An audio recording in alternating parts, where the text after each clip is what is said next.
গ্রাম্য সকাম।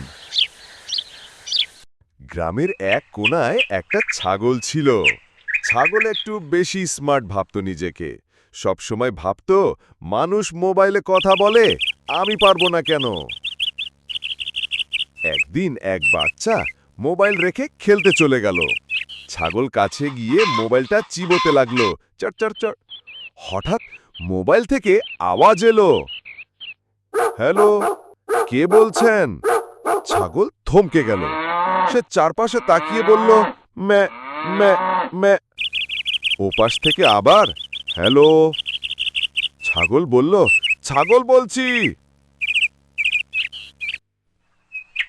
পরদিন গ্রামে গুজব ছড়িয়ে পড়ল।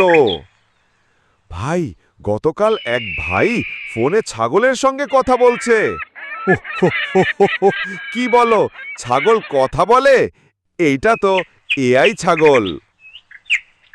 ছাগল গর্বে বুক ফুলিয়ে ঘোরাঘুরি করছিল, ভাবছে এখন সবাই জানে আমি কথা বলতে পারি।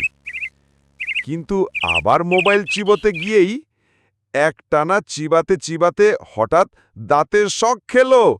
অ্যা, অ্যা। ছাগল চিৎকার করে দৌড় দিল, ম্যা ম্যা, মাগো। এখন থেকে ছাগল আর মোবাইলের ধারে কাছেও যায় না। আর গ্রামের সবাই এখন বলে, ওই ছাগলটা এআই না, ওয়াইফাই শক খেয়ে সোজা হয়ে গেছে।